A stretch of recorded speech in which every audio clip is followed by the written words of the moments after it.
Hi, everyone. Hello.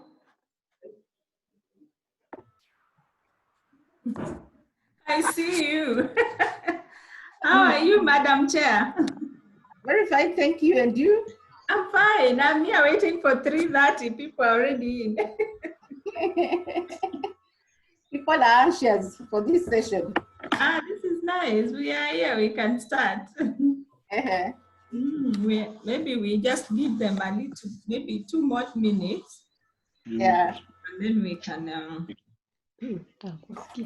can start. Just get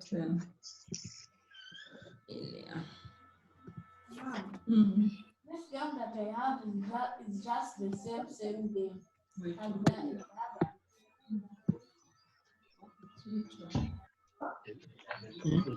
game called hawezi sikia, lakini ukiwa unaongea unaongea like Fanta. Just like hii moja ndio inafanya moja peke yake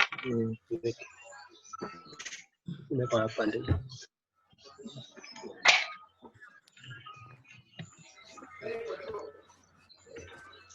So how is Nakuru? Nakuru is fine. It's as hot as Nairobi. It is hot today. Okay. So hot, Leo. Yeah, even Nairobi is very hot. It may rain. It rained. It rained yesterday in Nakuru. Johnny. Oh yeah, even here we had some light showers.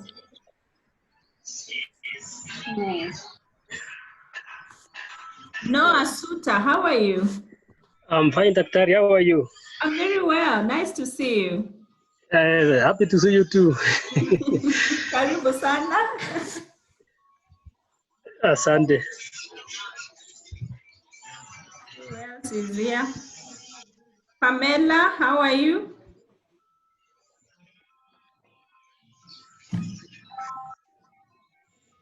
And Sheila Mogute. Hi, Sheila. Hi, Catherine. I'm doing okay. How are you? I'm fine. Nice to see you. Hi, log in.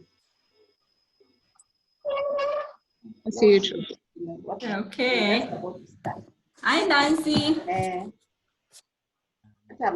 Hi. How are you? I'm good. Okay. Karibu sana. Asante.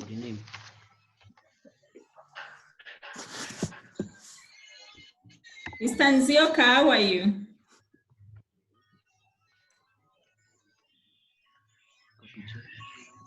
Anselm Nzioka, how are you?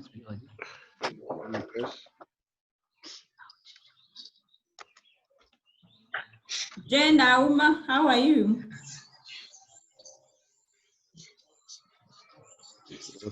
Jane here.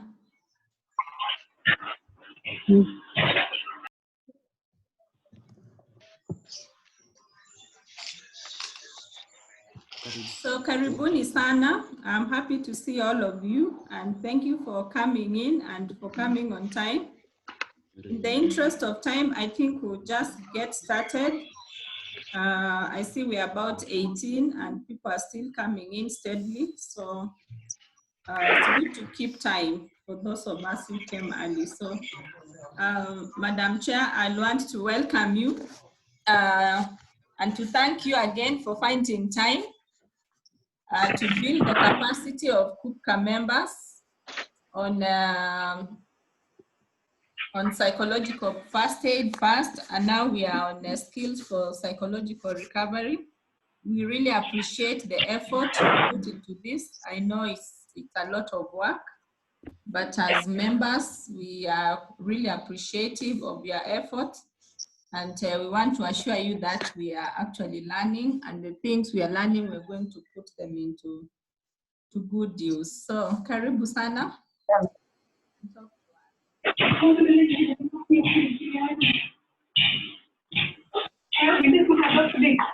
No, you will sleep like that. Thank you, Vice Chair.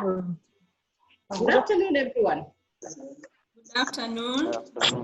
You're able to hear me? Yes, we can hear you. Okay. Now, I want to take this opportunity to thank everyone who has already logged in. I can see quite a number of people. Suter for the first time, Julius Rute for the first time, Merikamina, Nancy Madhu. I'm seeing quite a number of people are joining for the first time. So just to let you know that this is a meeting that has been organized by an association called KUPCA, just like the Vice Chair has said. KUPCA stands for Kenya Universities Professional Counselors Association. So this is an association of counselors who practice within the university. So this KUPCA meeting, this meeting has been organized by that association. And we have been going through these sessions. Now this is the final session for SPR. And unfortunately, some of you have not been in for meeting 1 and meeting 2. So maybe just for recap, I'll take us briefly through what we covered in meeting 1 and meeting 2, and then start meeting 3. The procedure we use is that we start the meeting, and then I take you through the sessions, then we open it up for discussion. So my prayer is that you stay up to the end so that we can be able to hear your input, deduct or delete where you can. Hello? Are we together? Yes. Yes. Okay. Now, for those of you who are not here in meeting 1, we started these sessions 1 month ago. And in meeting 1, we did the definition of SPR. SPR stands for Skills for Psychological Recovery. We did look at the objectives. We looked at the principles of SPR. We looked at the delivery considerations. We looked at the relationship between the survivor and the provider, who is you and me. We looked at other considerations like the developmental perspective and cultural sensitivity. That is what we looked at in meeting 1. Then in meeting 2, we zeroed down to the core skills. And there are about 6 skills. In meeting 2, we looked at the first 3 skills. So we looked at gathering information and prioritizing assistance. We looked at building problem-solving skills, and we looked at promoting positive activities. We did say earlier on that SPR is an evidence-informed modular approach to help survivors and families in the weeks and months following disaster or trauma. So this is timely because it is used after trauma. And in the country currently, we have several traumas. We have the floods, we have COVID-19, we have several other landslides and so on. So these are skills that we need to use after PFA. PFA stands for Psychological First Aid. We already covered Psychological First Aid and completed. So now we are looking at skills for psychological recovery. And I've said we already have covered 3 skills. We've covered gathering information and prioritizing assistance. We have looked at building problem-solving skills, and we have looked at providing positive activities. So we are going to move ahead and look at 3 others that are remaining. So in looking at the 3 others that are remaining, we said when dealing with skills for psychological recovery, they're usually accompanied with worksheets and handouts. Vice Chair, Catherine. Yes, yes.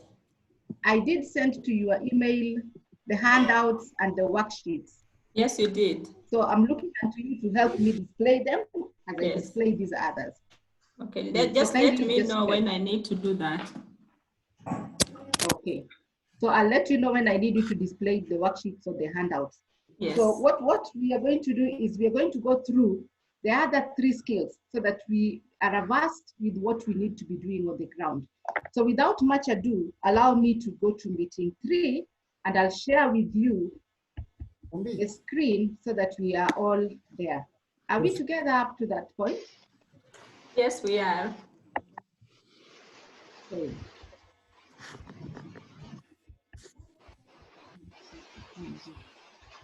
Brian, where is my screen here?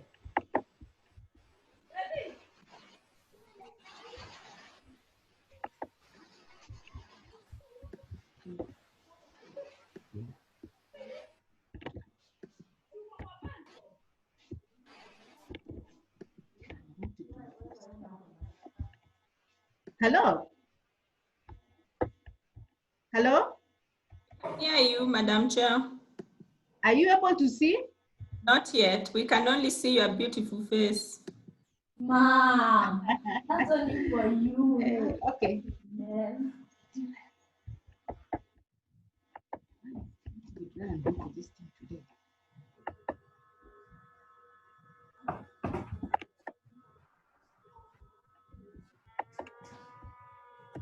Mom.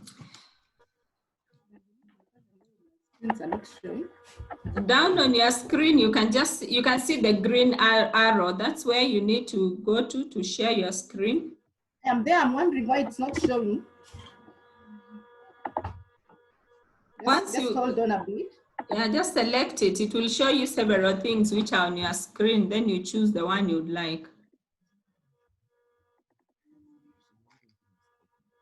Okay, are we there now? Yes, we are. Just put onto slideshow.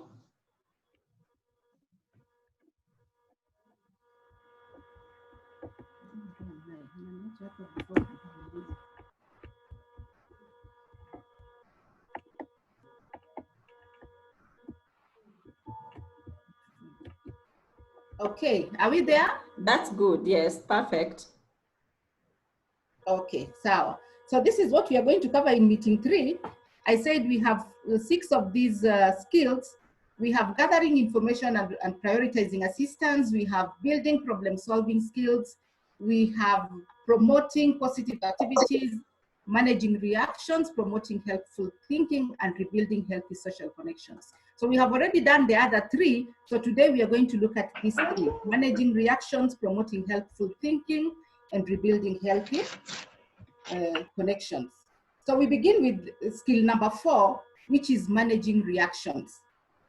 Managing reactions is what we need to do. Now we need to know or have at the back of our mind that before you embark on these managing reactions, remember the first skill that we looked at, gathering information and prioritizing assistance. It is important that you first of all gather information and prioritize assistance. And the assumption I'm making is that together with your client, you have already agreed that the skill that you need to teach the client based on the information that you have gathered is managing reactions. So we move now to managing reactions. So what is managing reactions? These are skills to cope with and reduce distressing physical and emotional reactions to upsetting situations. We will all agree that in any trauma or disaster scenario, there are several reactions that people go through. So managing reactions is a skill that will help us cope with and reduce this distressing physical and emotional reactions. And the physical reactions are many.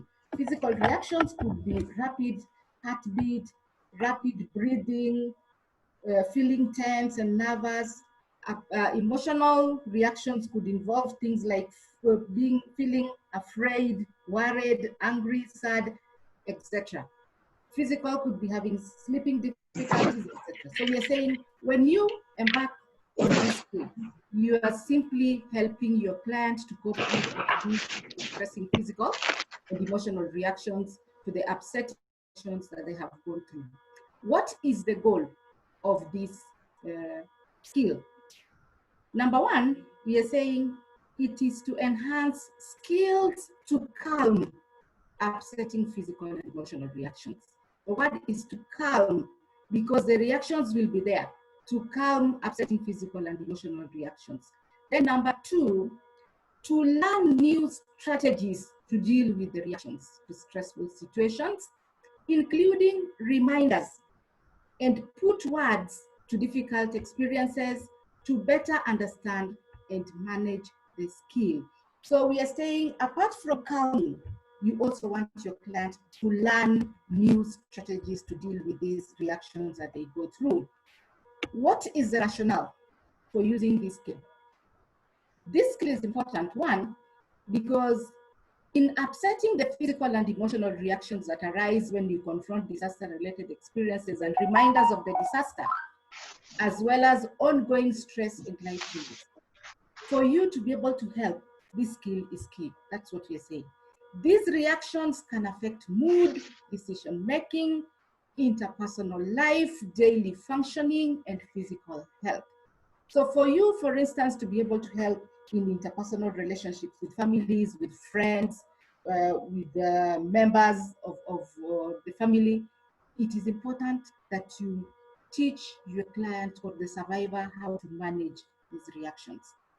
Learning of these skills can be able to help the survivor address and manage the reactions, can help protect physical and mental health, improve confidence, enhance interpersonal and group functioning, and reduce maladaptive coping. So we want our survivors not to cope maladaptively. We don't want someone who has been working, for instance, to decide, penye COVID imefika, mi hata nimeacha kazi. We don't want someone to start saying, now I'm going to buy a crate of beer and put down so that as days go by, I just continue drinking. That is maladaptive coping. So we are teaching these people to be able to manage their reactions so that they cope adaptively, not maladaptively. Who is this skill used for? Survivors who identify distressing physical or emotional reactions in response to disaster-related experiences, disaster reminders, or current stressful situations. So the one that I've bolded is so key here, useful. So in short, we are saying this skill is not only for those who are showing emotional or physical experiences, reactions that are disaster related, but even those that have disaster reminders. For example, let's take those who have been in the quarantine centers. They have gone through a lot in those centers, and they have reminders of what was taking place and taking place in those quarantine centers. So that's what we are calling disaster reminders. For those who have been involved in floods, for instance, in Budalangi, in Kisumu, in Nyeri, where there were landslides, they have disaster reminders. And apart from the reminders and the disaster-related experiences, we are talking of current stressful situations. If you look at COVID-19, for instance, it has come with a lot of current stressful situations. The economy is down. People now are debating whether there is need for schools to be opened or not. People do not have money. Those are current stressful situations. So skills for managing reactions can be used in that kind of client. Those ones who are experiencing physical and emotional reactions that are disaster related, those are that are disaster reminders and current stressful situations. How long do you need to teach this skill? 45 minutes. Which handouts do you need to use? Remember I said skills for psychological reactions go hand in hand with handouts and worksheets. So there are quite a number of handouts when it comes to managing reactions. And we know that on top of everything else, people experience these reactions. In fact, when you talk of PTSD, it falls here. When you talk of breathing difficulties, anger, irritability, sleep difficulties, reactions to chronic stress, depression, post-disaster fears, grief, when you're talking about supporting someone after disaster, alcohol and drug abuse problems, all these fall under managing reactions. So this skill, I would say, is ideal compared to all the other skills because these reactions are usually there. And I have all these handouts that we will look at in due course. Then those are now handouts. The previous ones are handouts for adults. We have managing reactions worksheet for adults, and then we have breathing exercises, we have post-traumatic stress reactions, and anger and irritability handout, sleep difficulties handout, we have reactions to chronic stress handout, we have depressed mood handout, we have post-disaster fears, we have grief reactions, supporting someone after disaster, and drug and alcohol problems handout for adults. Then we have handouts for children.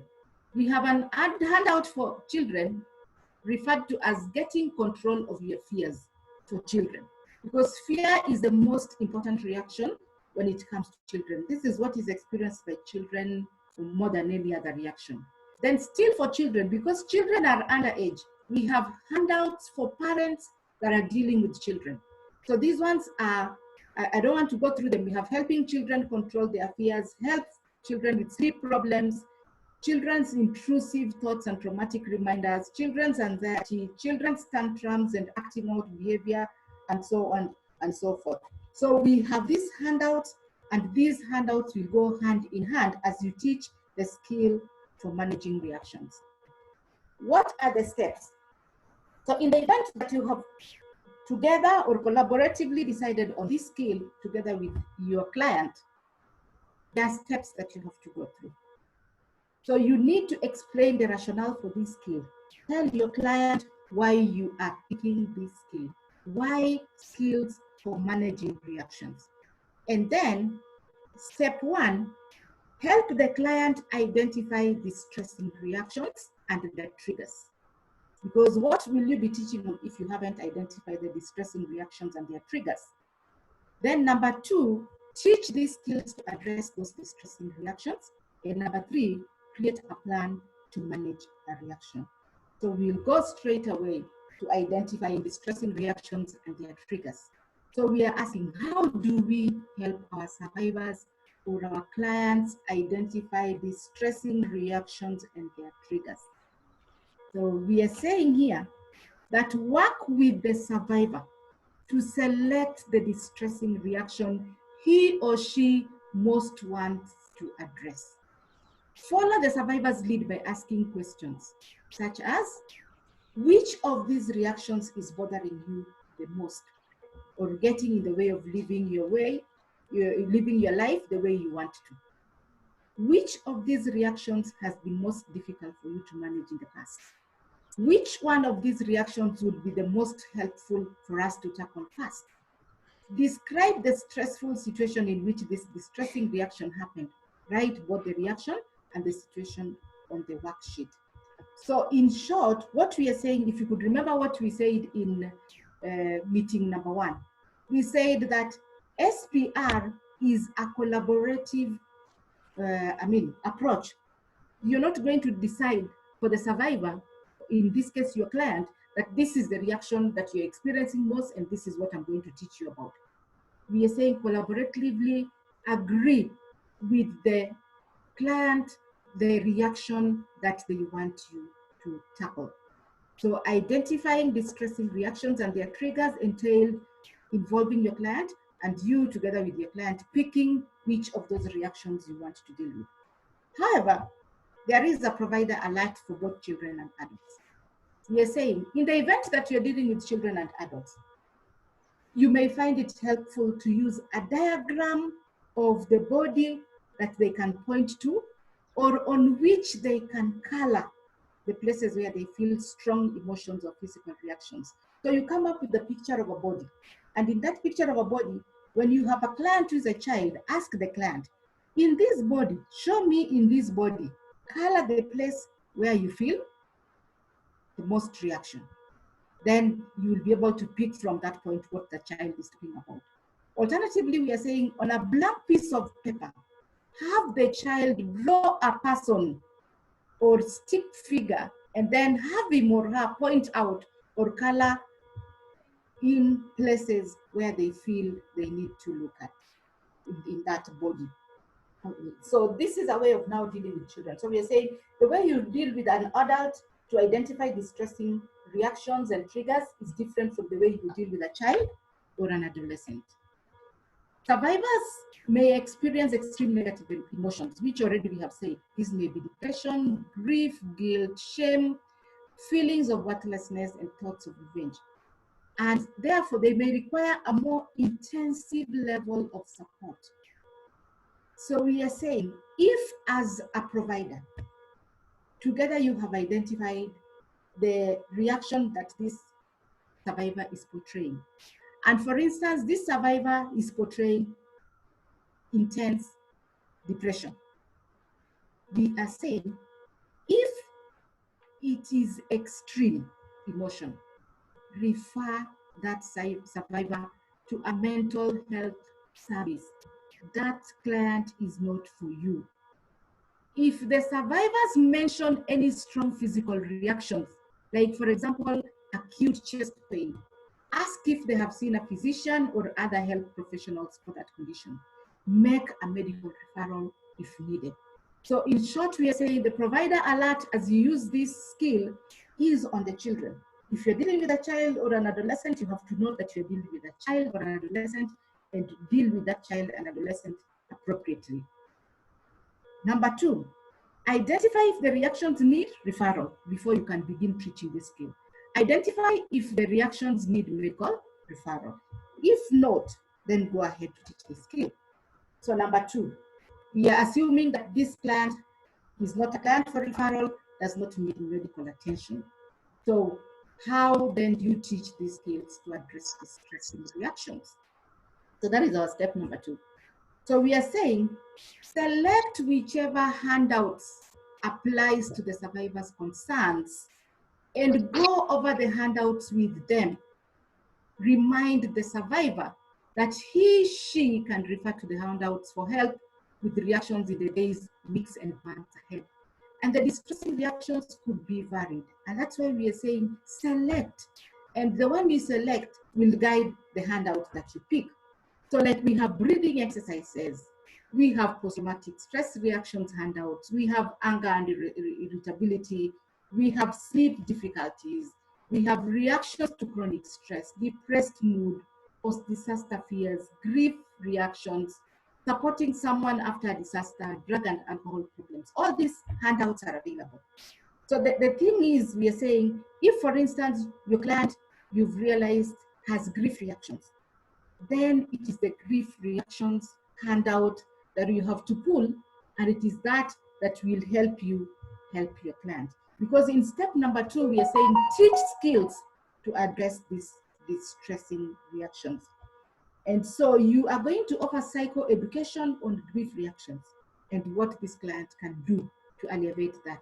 Once you have reviewed the handouts that are appropriate to the survivor's specific reactions, have the survivor select a few skills to help manage the specific reaction or stressful situation. Still on teaching skills, we are saying you may also consider teaching one of the following SPR skills. So in short, we are saying on top of the reaction that the client has picked, more often than not, you will find that when they have picked any of those reactions that we have listed in the previous slide, you will still need to teach them the calming skill. That is to control their breathing. You will still need to teach them the skill to put thoughts and feelings into words by writing. That is to organize and better understand their experience and to communicate with others. And then number three, you will still need to teach them the skill to manage reactions to triggers.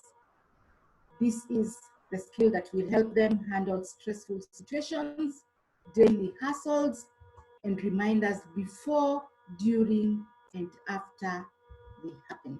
So we are saying identify is our step number one, and together with your client, you have identified the reaction.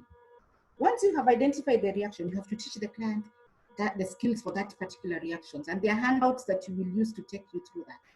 Then you must also teach the following: the calming skill, the skill to put thoughts and feelings into words by writing, and the skill to manage reactions to triggers.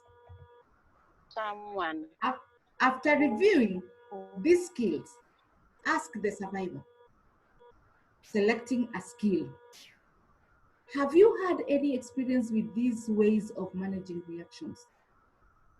Which one of these skills would you prefer to learn first? With the survivor, select a skill to start with. Practice and review the skill well enough in session so that the survivor can practice it in between visits. You can review the skill and refine it in your next meeting. So in short, we are saying sometimes clients will pick more than one skill. So you need to prioritize. Remember what we had covered under gathering information and prioritizing assistance. You need to gather information and prioritize. This is what you're doing by selecting this skill. So you're asking yourself together with the client, which one do we tackle first? Which one do we prefer to learn first? And together with the client, pick the one that you want to learn first. So without much ado, let us go to those skills that I'm saying we must do. So we have the calming skill, which is breathing retaining. We want you to teach the client the calming skill, to be calm in the event of disaster, in the event of the reminders, and in the event of current stressful situations. So here we are saying one skill that has been proven to be very helpful in calming is learning to breathe slowly and evenly. And you can see I'm bolding, breathing slowly and evenly. Remember the breathing exercise that we usually do. Breathe in deeply and out. That is not the calming skill. Please get the difference. We are saying learning to breathe slowly and evenly. Explain that when we get anxious or upset, our bodies, especially our hearts and lungs, respond by breathing in a different way. So you want to bring back the normal breathing. And this can only be done by slowly and evenly. We are not saying deeply and breathing out. Please get the difference. It is not the breathe in deeply and then breathe out. It is breathe slowly and evenly. So you may say this when you're trying to teach the skill. I am going to teach you a skill to calm strong physical and emotional reactions. Like riding a bike, it takes time to master. Once you can do it well, it becomes quite natural to do it when you are upset. In fact, if you practice slow breathing every day, particularly when you are calm, you'll be able to use it to keep these reactions from becoming too frequent and strong. People who practice this regularly are less likely to have their bodies react strongly in stressful situations. The breathing skill can help reduce physical tension and anxious or upset feelings. I want to teach you this now so you can begin using it right away. Before I do, I am wondering if you have learned any breathing techniques in the past and how they have worked for you. So the reason why you must ask your client if they have learned any breathing exercises in the past and if they have worked for them is for you to be able to identify, is the client confusing that relaxation exercise of breathing deeply and exhaling with calming skill? So that you're able to teach your client, this is calming skill, this is a relaxation exercise. They are different and the manner in which they're done is different. And I hope we'll get time to practice this. So if the client says yes, then you need to ask, what have you learned and has it helped? Engage the client in a brief discussion so that you're able to know this. If it helped in the past, then say, okay, let's review the skill to see if it can work in this situation. So in short, I am saying, if the relaxation exercises the client has used in the past worked for the client, then this can also still work in this scenario. So that is why you have to engage the client in a brief discussion so that you're able to tell which of those skills you want to teach this client. If he or she has had a negative experience in previous attempts at a breathing exercise, discuss the reactions and concerns and find a way to tailor this exercise to produce a positive response.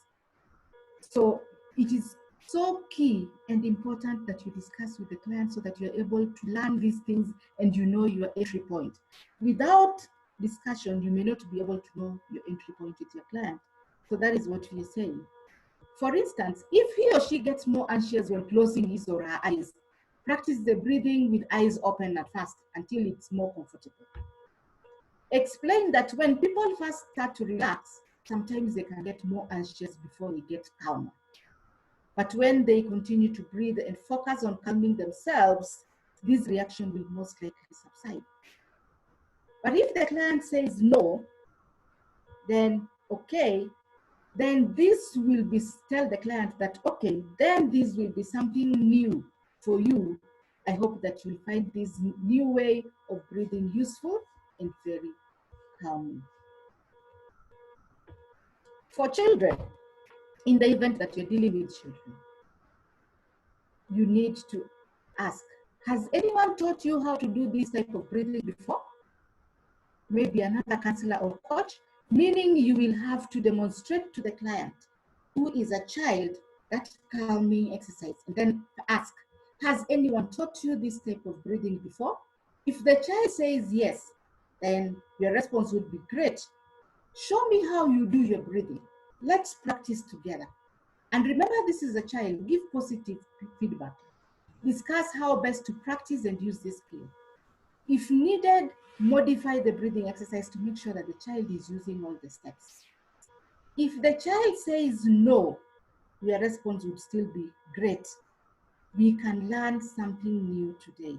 This won't take long to learn, and I think it will be really helpful. Come down to the level of the child so that the child is enthusiastic and ready to learn this calming skill. That's what we are saying. Remind the survivor, however, that our breathing affects the way we feel, and that taking a slow, even breathe helps us to calm down when we are stressed out or anxious. However, and this is so key for us, however, contrary to popular belief, taking a deep breath usually isn't helpful and can actually lead to even more feelings of anxiety. I hope we are going to get this clear. However, let me repeat that. Contrary to popular belief, taking a deep breath usually isn't helpful and can actually lead to even more feelings of anxiety. The best way to breathe is actually to take a normal breath and exhale slowly. So it is the exhaling that is the key to the success of this skill. I hope we are together. We are saying it is the exhaling that is the key to the success of this skill. It is not about the deep breathing and exhaling. So you exhale slowly and evenly for this skill to work out. So this is the skill. I don't know if you can be able to practice it. Hello, members. Hello. Can we be able to practice this? Yes. Yes, I was Together. actually thinking it would be great to practice. We also get to get calm. So the instructions are here. Let's sit on our seats comfortably. We are saying get comfortable in the chair. If it is okay with you, sit so that your back is fully supported. Are we there? Yes. Now uncross your arms, hands, and legs so that there is no tension, and allow your feet to be flat on the floor so that you feel the ground supporting you. Are we there? Yes. Keep your eyes closed or open, whichever is more calming for you. Take a slow, small breath in through your nose with your mouth closed to the count of 5. Focus on extending your abdomen while you're breathing slowly. Are we there?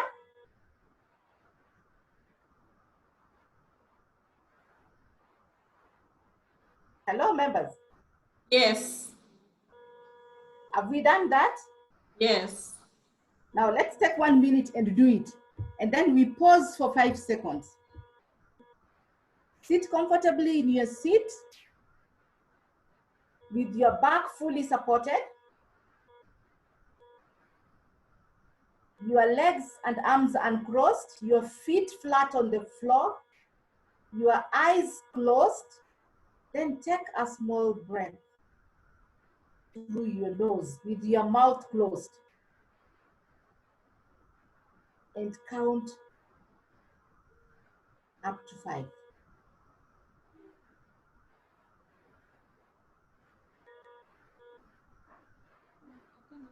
Then pause.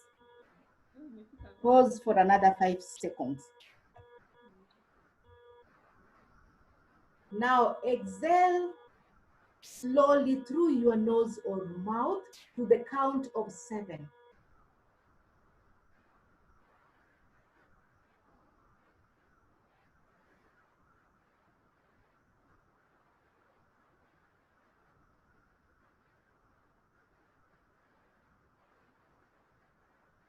And as you do that, you can use a soothing word to yourself as you breathe in or out, like calm. Are we there?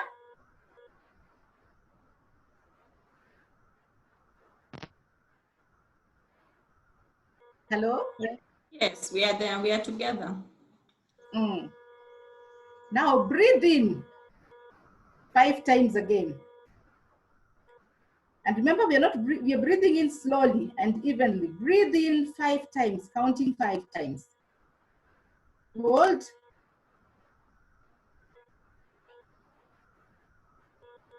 Then breathe in again 5 times. Then exhale 7 times.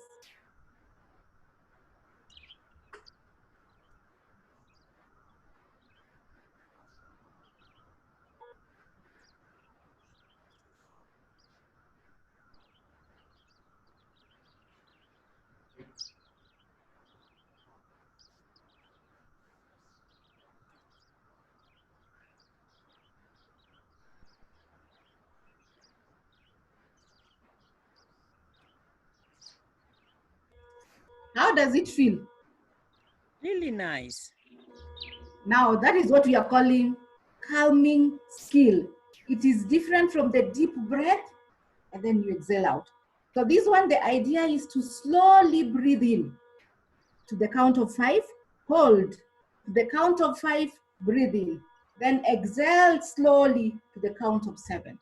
And as you are breathing in, think of a calming word that you would want to use. Is it relaxation? Is it calming? Is it exhaling? It is up to you, and it is up to your client to choose which word they want to use that is a soothing word to help them calm down. So this is an exercise that you can repeat severally until your client is calm. So we are saying, encourage your client to do this practice when they are at home and at their own pace. And this is an exercise that we can do even under normal circumstances. It doesn't have to be only when we are stressed out or when we are experiencing disaster-related stresses or when we have reminders of disaster. It is an exercise that we can use in our everyday life. And it's called calming skill. So we are saying, when finding a soothing word, ask for the survivors to pick a specific word that they prefer. And that I've already said. Either calm, relax, release, that it's helpful to them. That will help them think, engage in the calming process. Have the survivor select the most calming word and use that word when practicing the skill. Occasionally, survivor may report that the word relax actually stimulates arousal. You know, the way we use that word under normal circumstances, relax, when you need relax. So it may actually be stimulating arousal. So that's why we are saying, let the survivors select the most calming skill that they want. Answer any questions that the survivor may have regarding this skill and ask them to practice for like 10 to 15 breaths, depending on how much time they have. Emphasize that using this skill on a regular basis when not stressed will help them remain calm in the face of stressful situations. That's why I was saying it's important for us, even in our daily life, even when we are not facing stressful situations, to just learn the calming skill. Discuss specific times and places where this skill might be most useful. For children, it is more or less the same, but now you bring down your level to that of a child. Let me not go through that. And then we move to the skill number 2. That is the skill to put thoughts and feelings into words. the writing exercise. And these I know, and I'm sure we have used with our clients many times. When we tell them, oh, go and write down. But it has to be used in a particular way for it to be successful. So we are saying, teach survivors a writing exercise that will help them put their thoughts and feelings into words. What are they thinking of? What are they feeling? You want to help them put these into writing. Explain that when we get anxious or upset, we have difficulty organizing and understanding our thoughts and feelings, and explain the rationale. Why must you teach these skills to address distressing reactions? Say this, you might say these. Many survivors find it helpful to put thoughts and feelings into words in order to organize them and to better understand their experiences. The more you understand your feelings and thoughts, the better you'll be able to communicate them to others. Some people find that writing helps them. Have you ever found writing helpful? Maybe you wrote in a journal or kept a diary. Maybe you wrote a letter or email to someone and found that it helped you explain or understand a situation. If you are interested in this, let's try the writing exercise. The idea is to make this client accept, collaboratively see the need for this. That's why you're explaining that rationale. Provide the survivor with the following rationale. People go through disasters or lose loved ones often and have unwanted memories and thoughts about their experiences during the disaster, frustrations and concerns relating to post-disaster stresses and adversities that cause them distress. For that reason, it's important that they put their thoughts and feelings into writing. Sometimes there are so many thoughts and feelings that they are overwhelmed and cannot make sense of them. The thoughts that they keep popping into their minds are a sign that the experience or some aspect of what is happening now is still unfinished business. So for them to have this business finished, they need to put those thoughts and feelings into words by writing. Instead of getting upset at these random memories and thoughts, you can deal with them by writing them down. Explain that to the client. Tell them that writing is like unpacking and sorting complicated things so that you can deal with them. And many times, for those of you who have used this writing exercise, when you sit down and just write your thoughts and feelings, you actually unpack them. You remember, unpack, sort complicated ones, think of how best to write it. It is a way of unpacking and sorting complicated things. Survivors can use writing to manage and reduce the distress they have related to memories of loss, the disaster, current or future stressful situations. And then the many disturbing aspects of loss or disasters can come back to mind in the form of intrusive memories, nightmares, or even flashbacks. Survivors may have serious concerns that have arisen since the disasters are happening now or may happen in the future that can be helped by writing about them. Writing allows the survivors to lay out and organize jumbled and unstructured concerns. And through writing, they can put words to and make sense of their feelings. Very important. Writing can reduce the intensity of strong emotions. The exercise also teaches the survivors to deal more effectively with their memories and concerns.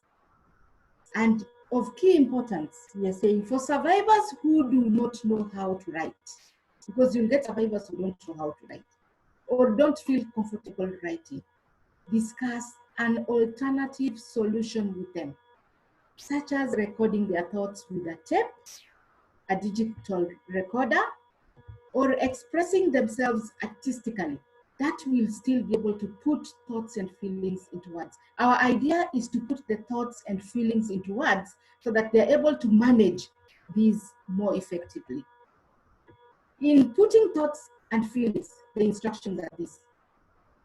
In explaining the writing exercise to the survivor, make the following points. Number one, when you go home, find a place and a time when you can write comfortably without interruptions for at least 30 minutes. Next, ask yourself, What is distressing me right now? It may be an experience during the disaster, something that has happened since then, or something that you are worrying about in the future. Start writing about whatever is distressing for you in as much detail as you can. If you are writing about the disaster, write about what you saw, what you had, what you smelled, what you felt, the thoughts and the feelings that you had at that time. And remember, they are writing about what they saw, what they had, what they smelled, what they felt, what they thought, and the feelings that they had at that time. Remember, we said earlier on, we do not want to re-traumatize the client. This is not critical incident debriefing. And so we are saying, this can be upsetting. You have to be ready about that. But writing about those feelings will help unpack all these memories and sense of them. So try to include details about the feelings, emotional and physical. You can write a letter to somebody, especially if it was death of a loved one.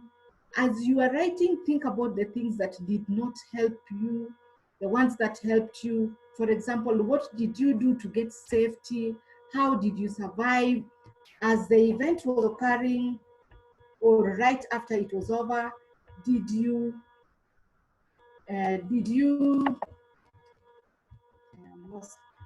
as it was occurring, did you help anybody, or were you helped by anybody, or did you see anybody who needed help? So the point we are trying to say is, help the client put these thoughts and feelings into words, but ensure that you do not re-traumatize the client. Ensure that you do not re-traumatize the client. I'm skipping this because they are all about putting this into memories. So we are saying, but if this person can learn to practice a different thought, such as the memory is terrible, but at least I could write about it. Or no wonder I'm reacting to the reminder. It brings back a very difficult moment. This more helpful thought will contribute to reducing the distressing reaction. I hope you're understanding what I'm trying to say at that point. We are saying these things that the client will write about are stressful things. And the client, we do not want to traumatize the clients. Make the client think about them as a helpful way of helping themselves. For example, we are saying, let them think of this memory as something that is not terrible after all. They can write about it. That it is something that happens, and so it is normal. So that they don't look at it as a stressful scenario that is going, and when they look at it as very stressful, it will overwhelm them, and you're going to re-traumatize the client again. At the conclusion of the writing exercise, include an example of how you'd like things to improve, or how it might be possible to prevent the event from happening again. So it's not just about go and write this. Once the client has written, do you leave the client hanging? That is the point. At the conclusion of the writing exercise, include an example of how you would like things to work out. Include how you'd like things to improve, how it might be possible to prevent the event from happening again. Okay, you have written this. The client has described the loss of a loved one and what they felt and thought at that moment. They have relieved themselves. They have unpacked all that. So what next? That what next is how you're going to help this client now cope thereafter. It is key, for heaven's sake, don't leave your client hanging. More often than not, we tell them, go and write, you'll get relieved, and that is it. We're saying beyond that, go ahead to help this client improve on how it might be possible to prevent that from happening again.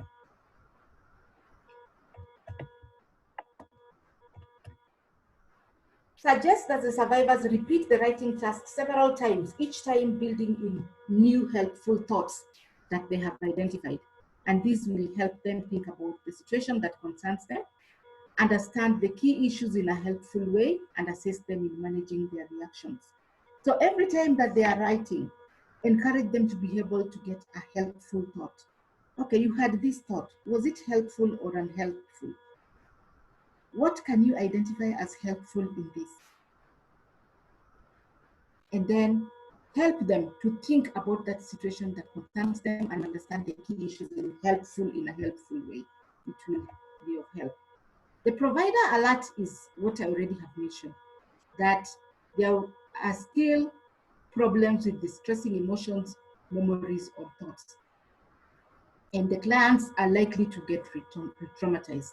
So it is up to you to be able to gauge on how you're going to help the client so such that they are not re-traumatized again. We are saying skills for putting thoughts and feelings into words. The provider alert here is, it is for people with ongoing adversity and fear about their current or future. For example, in the midst of COVID-19, someone is scared of losing their job. They might write about being fired, someone may be scared about the impending rent that they're unable to pay, the mortgage that is due and they're not able to pay, the uncertainty of starting a business now that we're not sure of where we are headed. So it is important that you help them put those thoughts and feelings into words through writing them. The writing task may not be appropriate for those. So this is an alert to you providers, that this task may not be appropriate for those unable to manage the distress that often arises when they are writing. The distress will definitely arise. Sometimes even when you write, I have done this before. When you're writing, the emotions really build up and you can even find yourself crying. And we are saying in deciding who may not be appropriate for the writing task, include those who feel extreme guilt about an action that caused harm, those who have active suicidal thoughts, those with a history of psychotic conditions, those with extreme anxiety, those with a history of emotional liability, and those who are currently substance dependent. They may not be stable enough to do this, to put their thoughts and feelings into words. So gauge your client and ask, is this skill for my client? That's what we are seeing in that slide. Advise the survivor that he or she may need a short period of recovery after the exercise. This is so key. So it is not an exercise that you need to advise your client to do when they are about to sit for an interview, for instance, when there is a test at school the following day in the morning, when they are preparing to take up a new job. Discuss concrete plan for a short recovery period, like taking a hot bath after that, listening to music, doing breathing exercises, or reading a favorite poem. But this also depends on your client. What is this that keeps them relaxed after such a stressful event? It's just like dealing with a stressful event and thereafter you want to relax. So encourage your client to put up a plan, a concrete one, that will be able to help them with the recovery period. You can do in-session rehearsals with your client, and this will be able to help them develop confidence about writing and be able to discuss the questions about this writing that they have with you in session before they go out there to go and revise. For children, again, the plan needs to be there, but bring yourself down to the level of the children. We are saying, if you're dealing with adolescents, the adolescents like posting their thoughts and feelings in their diaries, in the public social media network forums such as MySpace, the Facebook, the Twitter. And we are saying, caution teens, however, against posting this particular kind of writing exercise publicly, because this may be detrimental. We know what social media is about and how people react. The way people react is bound to traumatize this client again. So caution them against posting this kind of things on social media. And then we are saying there is also the developmental alert. When you're dealing with a child and you want to help this child put thoughts and feelings into words through writing, remember that young children may have difficulty remembering the sequence of events and identifying the different emotions that they experience at different times. So it will be your responsibility as a caregiver to help children use put concrete thinking so that they are not confused and they are not idiosyncratic in explanations of what happened. In those cases, have a caregiver help construct the child's account of their experience. Sit down with the client and ask, what happened? And thereafter, can you remember? And use their language so that the child is able to put their thoughts and feelings into words. Still on the children, we are saying you can help them draw pictures of the disasters and talk about the details. Before they draw these pictures, however, make them draw pictures that make them feel calm. Let the child, help the child name their feelings and concerns. You can ask them to tell you a story about the picture by asking things like, what did you do to get to safety? Did you help anybody? Did anybody help you? The idea is to calm the child and to assist the child bring out their thoughts and feelings and help them write them down or draw them down. Invite the child to draw things. I think this we have already said. Then number 3, skills to manage reactions to triggers. By the way, we are still on managing reactions. Skill number 4, managing reactions. So we are saying there are 3 steps. There was identifying the skills and triggers, and then there was the teaching the skills, and then now skills to manage reactions to triggers. You have already identified, you have taught, now you also need to teach them how to manage. We're saying after disasters, people's distressing reactions may be triggered by many experiences and situations. Reactions may be internal or external. So find out, are the reactions internal or external? Then create a plan to deal with these distressing triggers that can help your survivors. Number 1, learn to manage their reactions. Number 2, learn the situations like this do not have to be as distressing as people sometimes expect. And of course, help them build confidence in their ability to tolerate and manage their reactions.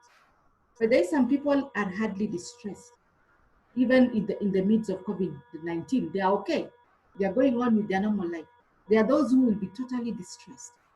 So let them learn that in such situations, they do not have to be as distressed as people sometimes expect.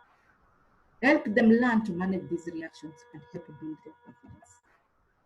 For adults, we are saying, give them the rationale why they need to manage these triggers. Give adults a rationale for learning how to manage reactions by saying, stressful situations, daily hassles, and being confronted by reminders of the disaster often cause strong reactions like worry, frustrations, and feeling scared, anxious, sad, or angry. Experiencing strong negative emotions and bodily reactions like having your heart beat, blah, blah, blah, can contribute to health problems down the road. So the idea is for the adult to know that disasters can bring these reactions so that they are able to manage the reactions to these triggers. What is this that triggers them, for instance, to have high blood pressure, or to have a faster heartbeat, or to feel scared or anxious or sad or hungry? There's something that triggers it. Remember, we are using this skill post-PFA and post-COVID, and this client is still getting anxious, is still getting scared, is still getting angry, is still getting tense or afraid, is still getting high blood pressure. So let them know that these situations are there, yes, but there's need. Sorry.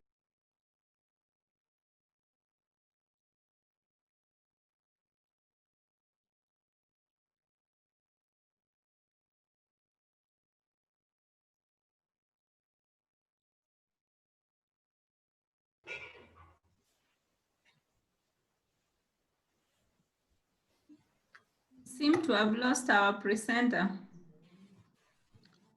So maybe we can, as we wait for her to log in again, we can take a bit, some reactions on the presentation so far. So feel free to react. The presentation is quite insightful. It's very helpful. Mm-hmm. Is there a way of getting the slides after this? Yes, we will get the slides from the presenter. Thank you. She promised that she will send the whole module, because it started from lecture 1 to this is the 3rd one. So she said after this is finished, she will send the whole training. Okay, thank you. Yeah, you're welcome, Nancy. Any other reaction? How do we feel about the breathing exercise? I wanted to find out, Yes.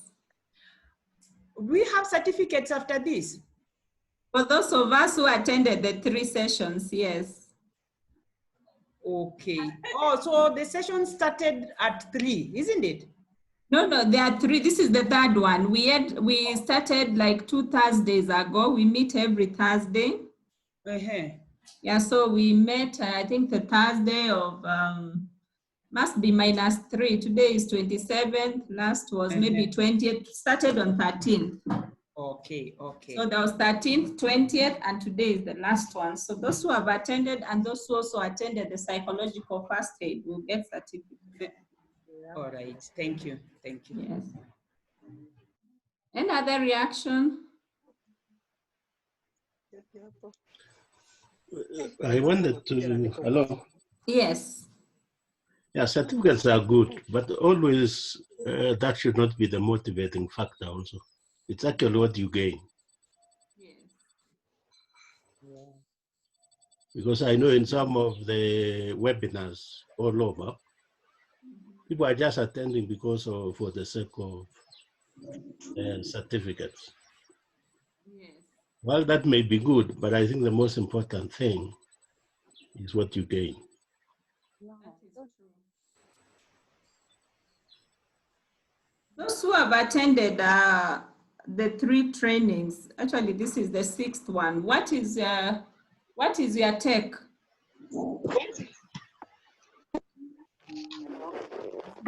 Hello. Yes.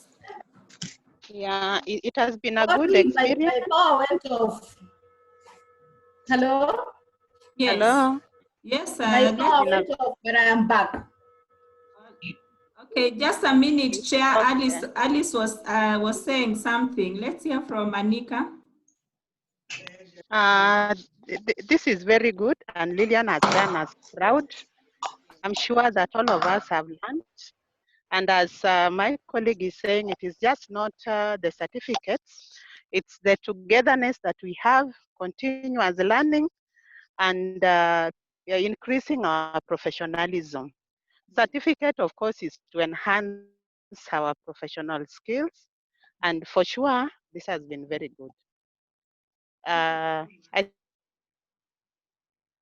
Just go on, yes. think that is to the executive committee to work on, and for us to practice, to practice the skills that we have learned. So this is good. Thank you very much. Thank you. Okay. All right, Madam Chair, are you set now? Are you settled?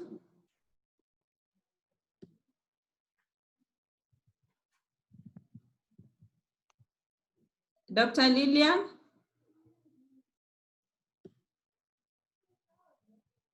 Are you settled now? And mute you. Settle. All right, most of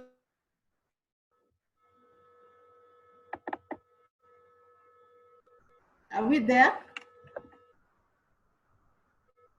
Tuko pamoja? Yes. Are you seeing the slides? Continue, Lillian. Yes, we are, Lillian. Okay. Continue. Now, okay, now we were looking at managing the reactions to triggers just before I was rudely interrupted by power surge. But now I'm back and I'm saying skills to managing reactions to triggers. Teach your client this. And there are quite a number of skills here. I'm just going to read through the subtitles, but I'm not going to get into the details of what they are. So one of them is teach your client to take care of themselves. And here we are talking about physical, taking care of, eating healthy, adequate sleep. Teach them to schedule positive activities. Those of you who are here in the previous meeting, we looked at scheduling positive activities. So teach them to schedule positive activities. Use calming strategies that we already have talked about. use discrimination. And here we are saying discriminate between the situation or the reminder and the disaster itself. Remember, we said earlier on that we are not just talking about the disaster. We are talking about the current scenario situation. And we are also talking about the reminders about the disaster. So use discrimination to be able to discriminate between those. And we are saying, think of ways in which the situation or reminder is different from the disaster. Remind yourself that this experience is just a reminder.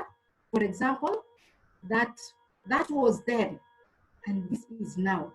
I am at a different place than before.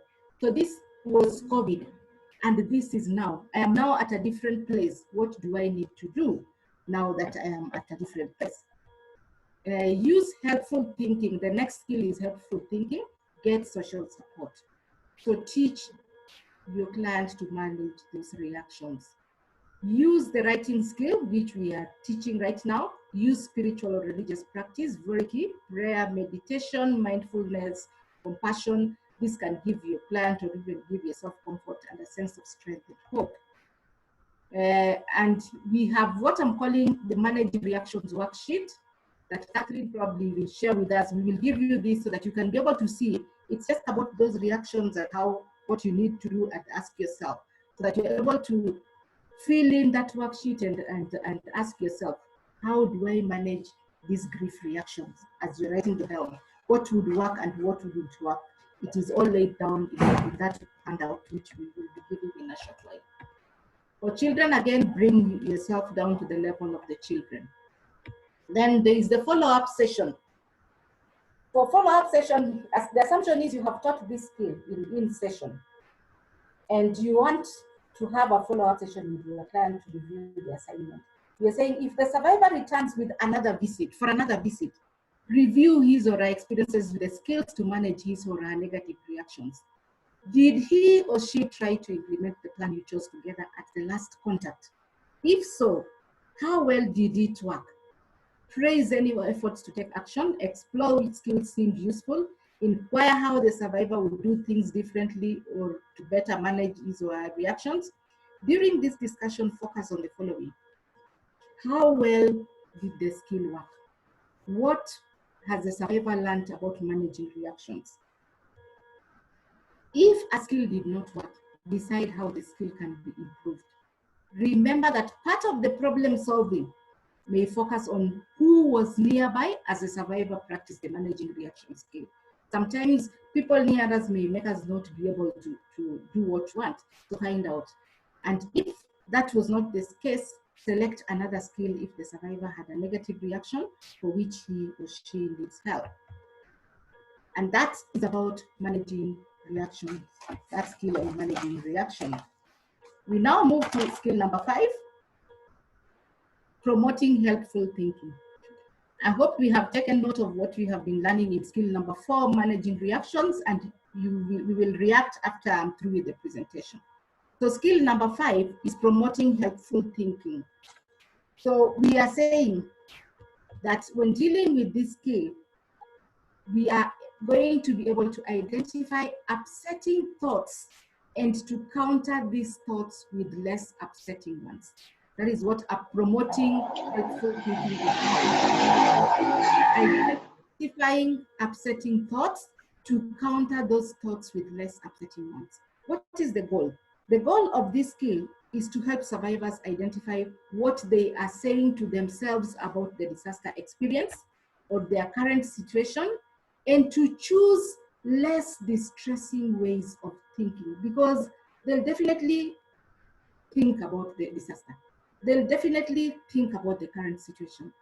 But our goal here is to help them choose a less distressing way of thinking about the disaster. What is the rationale? Why should you teach your client this? We are saying many survivors struggle with distressing disaster-related thoughts as they try to adjust to post-disaster circumstances.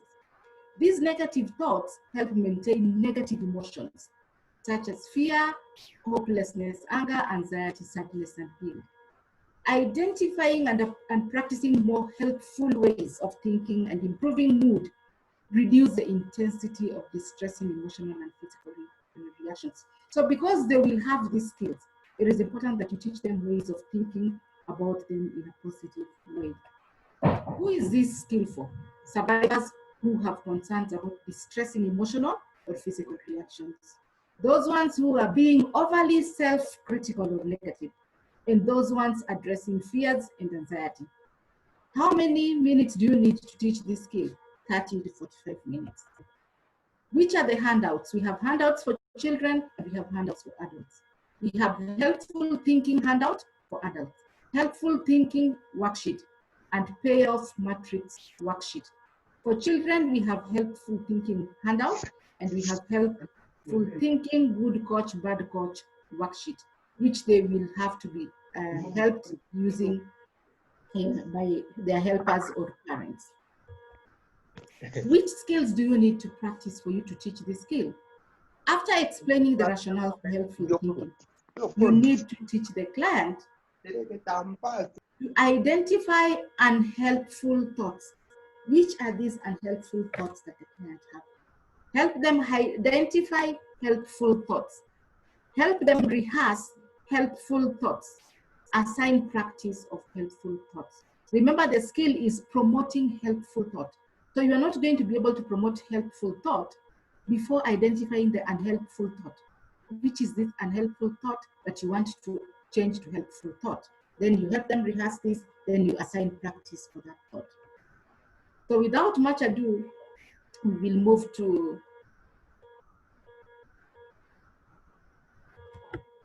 the provider alert. When promoting helpful thinking, we have what I'm calling provider alert. Help the survivor to focus on helpful thought is not the same as just thinking positive thoughts. We need to be careful in the aftermath of disaster, not to minimize the reality of the trauma or loss that the survivor has experienced by negating or criticizing his or her reported beliefs. That is very important when dealing with this skill. We are saying it is not about focusing on help. It's not, I mean, helping a survivor focus on helpful thought is not the same as just thinking positive thoughts. We do not want to minimize the reality of the trauma that they're experiencing. We want them to express themselves. You should state that whatever the person is thinking is understandable in the context of his or her experience, but that focusing less on unhelpful thoughts and more on helpful ones will help the survivor move forward. So in short, we are saying, let them understand, talk about these unhelpful thoughts in the context of what they have experienced, but let them know that it is important to focus more on the helpful ones than on the unhelpful ones. Never enter a debate with the survivor about whether or not his or her thoughts are justified, but rather help him or her test out the effect those thoughts have on his or her emotions and actions. Because when you get into that kind of debate, you're going to derail your client and you're never going to help this client. So we are saying the goal here is to help the survivor identify and spend more time on helpful thoughts and helpful thoughts that tend to mobilize and energize them rather than on thoughts that cause distress and thus interfere with their recovery. Ours is not to re-traumatize. We want them to recover. And we are saying when dealing with issues of guilt, this is also very key to understand, that when dealing with issues of guilt, it may be uncomfortable to recognize that some of the survivor's action may warrant guilt.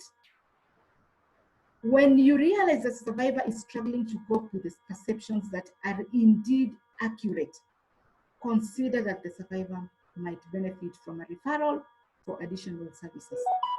Like, for example, if the survivor is worried, let's take an example of disaster of like the one that is currently happening in Narok. This survivor has participated in actually burning a house of another one. And you are using SPR skill of promoting helpful thinking to help this client. And they're actually guilty of the fact that they burnt the other client's house. So we are saying, when you realize that this survivor is struggling to cope with the perception that are indeed accurate, consider that the survivor might benefit from a referral of additional service. Promoting helpful thinking alone may not help such a client. So this client needs to be referred for more intensive interventions if they have to be helped. As an alert for children, especially young ones, they often rely heavily on their caregivers and other adults when forming thoughts. So children may adopt negative thoughts that they have overheard from the important adults in their lives. In addition to challenging children's helpful thoughts, briefly assess and modify their caregivers and helpful thoughts as well. As the saying goes, children see, children do. So exactly what you say in the midst of COVID is exactly what your child will adopt. If you keep on saying, sasa hii serikali wametufungia, hii maisha inatupeleka wapi? The child will adopt those negative thoughts that they have overheard from you as a caregiver. So in dealing with children, when you want to teach these skills for promoting helpful thinking, we are saying it is important that you briefly assess and modify the caregivers and helpful thoughts as well. Otherwise, you're going to teach that child in vain. You have to teach the caregiver as well to modify their unhelpful thoughts as well.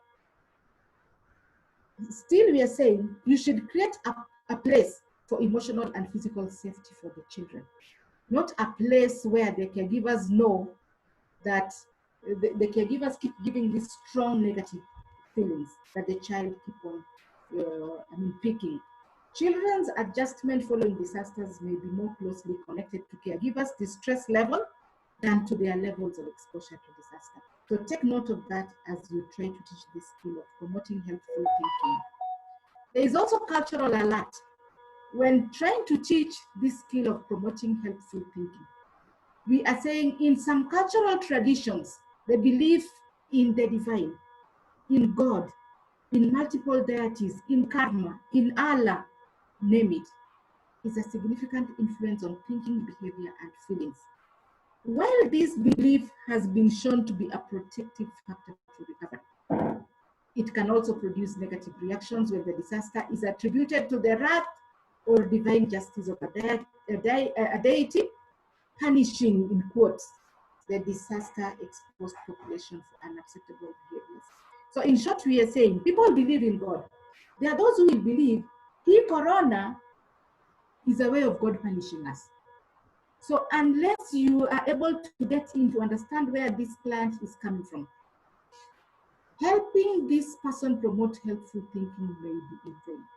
So this is a cultural alert. So we are saying, depending on the survivor's ethnic background and religious practice, ask them how religious, spiritual beliefs contribute to or influence their feelings, behaviors, and thoughts. So if you see it happening also, relate it and ask, so that you are able to use this cultural alert to be able to train on the skills of promoting helpful thinking.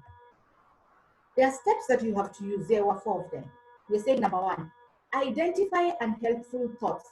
How do you identify unhelpful thoughts?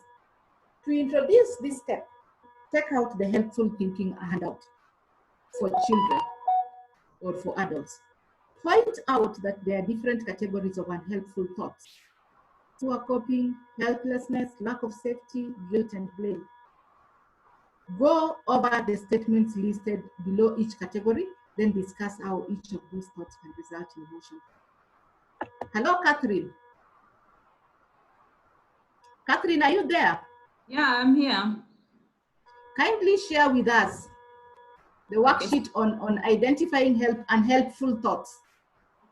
Just stop sharing yours so that I can share mine. Pardon? Stop sharing yours. Exit sharing so that I can start sharing.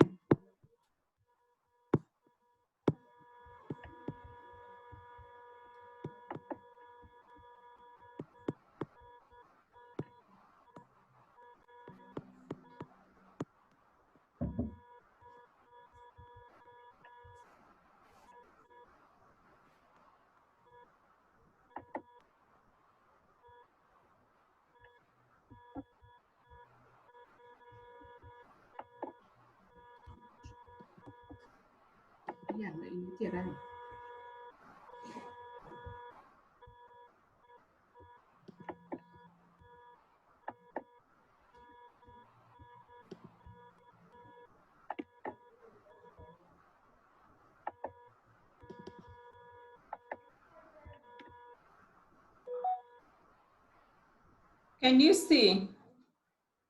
Yes, we can see. Is that what you want? Just scroll so that we get to the table. There? Okay, up to that point. Scroll up a bit. Up a bit. Up, Catherine. Up Where or it down? starts. Am I going up or down? You're going down. Okay. Is that better? Okay, there. So this is what we are calling helpful worksheet, for instance. If you look at that, we see the first column is common and helpful thoughts. Then the resulting emotion. Then the alternate helpful thoughts. Then the new emotional response. So our idea here is to help the client identify the common and helpful thoughts. And in the event that they're experiencing that common and helpful thought, like for example, when the client identifies, I should be coping better. What is the resultant emotion that comes with this? Helplessness, incompetent, fearful. What is the alternate helpful thought that you now need to teach this client to come up with? For example, the fact that I got here today proves I'm coping a bit. Talking to a counselor helps me to cope better. Most people would have trouble after an event like this. So those are helpful thoughts. We are changing that unhelpful thought, I should be coping better, to that now tells the client that they're actually coping better. And the coping ones, the alternate helpful thoughts are there. The fact that I got here today proves I am coping a bit. Talking to a counselor helps me to cope better. And then the new emotional response would be less fear, more hopeful, less helpless. This client will be stronger, will be competent, will be open to seeking support or help. So this is what we are saying.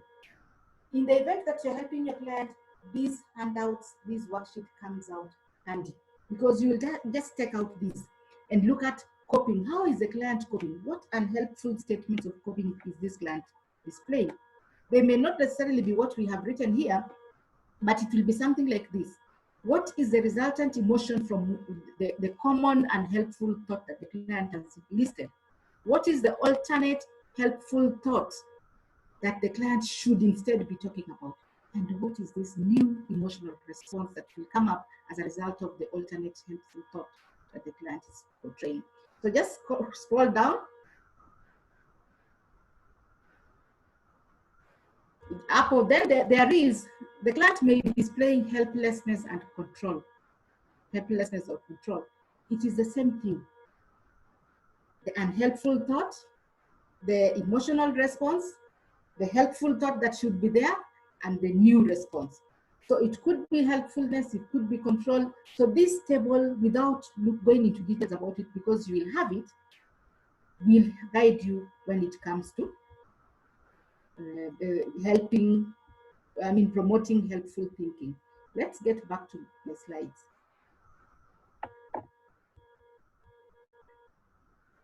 Catherine. Okay, now I can share mine.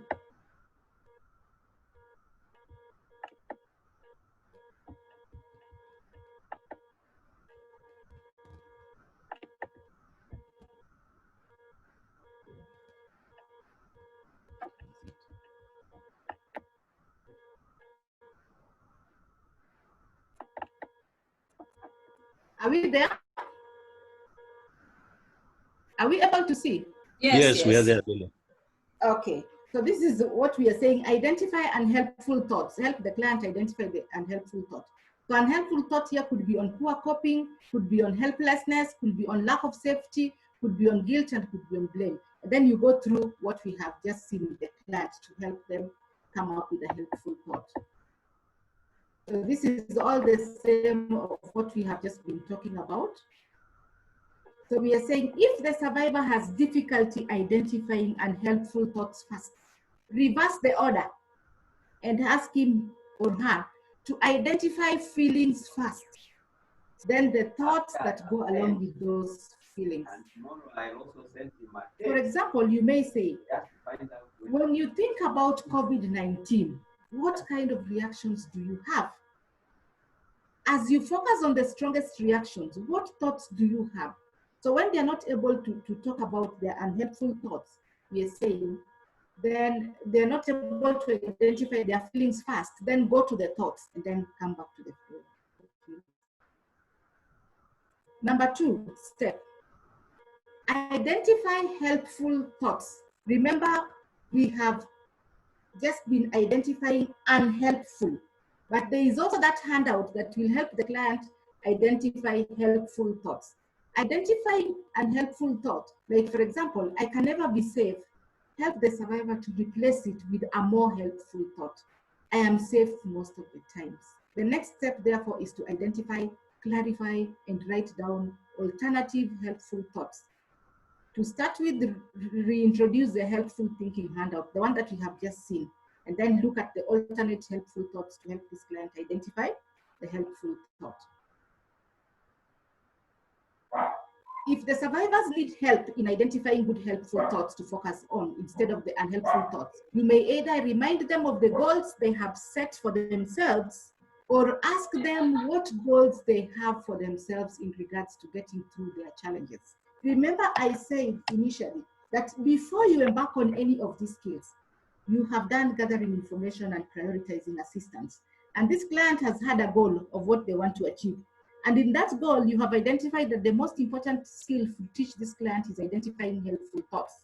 So take back the client back to the goal, and then back to, it's vice versa, because remember we said that prioritizing assistance and the goal go hand in hand. It is what does the client want and what is the goal. So that is how you play about with it so that you're able to help this client. Then ask them if they can identify thoughts that will help them to make progress towards their goals. You can also directly suggest alternate thoughts for the survivor to practice. As you and the survivors generate helpful thoughts, take them to discuss the feelings he or she associates with them, focusing on the positive, feeling a greater sense of control, feeling safe, and feeling hopeful. For children, it is really difficult to help them identify helpful thoughts. So more often than not, it's key that you look for something that you can use to help the child. There are several plays, there are several activities or games that you can use to help the children. One particular one is the Go Fish game. Here we are saying provide the child with a set of colorful fish made from a construction paper, which are blank on the upside and have pictures and names of helpful and unhelpful thoughts on the outside. Attach a paper clip to the mouth of the fish, give the child a fishing pole that has a magnet on the end, and let the child fish, which is helpful and which is unhelpful. In that way, you'll be helping the child. That is the Go Fishing game. Then the third step is rehearse helpful thoughts. Remember, you have identified the helpful, you have identified first the unhelpful, then you have identified the helpful. Now you are rehearsing the helpful thoughts. We are saying, imagine the situation and practice saying the helpful thoughts out loud to counter the negative thoughts and emotions. So in short, we are saying practice makes perfect. Let them identify the helpful and then rehearse that which is helpful. That's what we are saying in number 3. Then in number 4, assign practice for helpful thoughts. Tell the survivor that the key to helpful thinking is to rehearse helpful thoughts during his or her daily life. They don't need to do it at the time that they are distressed. This is something that they can do in their daily life. Ask the survivor to identify a situation in which he or she has unhelpful thinking. Identify a situation in which he his or her unhelpful thinking is likely to occur. They identify the trigger, then suggest that they can picture being there and then practice replacing the negative thoughts and the helpful thoughts. Reiterate that using these helpful thinking skills is likely to bring in new learning, so practice makes better. Encourage survivors to practice the helpful thinking skills daily, that's what we have said. And in addition, encourage them to keep the worksheets for future reference and for practice, meaning you will have to give your client these worksheets for practice later on in life. For follow-up for this skill, you need to ask the survivor whether they tried to use this skill from the last meeting, and if so, what happened. During the review, usually praise whatever effort or practice that has been helpful. Briefly review the rationale for helpful thinking and the unhelpful and helpful thoughts the survivors previously identified. Look at what they identified and ask, did they practice? Explore the reasons. If they did not practice, explore the reasons for lack of follow-through and consider adapting and reassigning the practice again. Did the survivor notice when unhelpful thoughts came to mind? Was he or she able to remember helpful thoughts to counteract the unhelpful ones? What were the effects of doing this? Did the survivor test the thoughts? If the unhelpful thinking method is working for the survivor, consider identifying another unhelpful thought and selecting helpful thoughts to replace. So you want to teach the client as many as possible, many helpful thinking as possible. So you help them pick new ones to practice on. And we come to the last one, skill number 6. This one is brief, it's not as long as that, it's a lot easier. Rebuilding healthy social connections. What is the goal? The goal for healthy social connections is to increase connections to positive relationships and community support. We all need positive relationships and community supports, even when there is no disaster. So our goal here after disaster is to increase connections to positive relationships and community support. What is the rationale? Social support from family, friends, and community members enhances recovery after a disaster by helping survivors meet their emotional and practical needs. So it is key, it enhances recovery. How many minutes do you need? 20 to 30 minutes to teach this skill. Who is this skill for? People who are feeling isolated or disconnected from friends or family.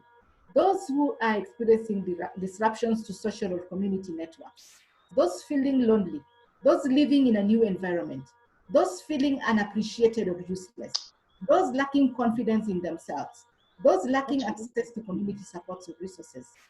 Those lacking people to talk to about how they are feeling or what they are going through or how they can provide support to others in need. Those are the survivors.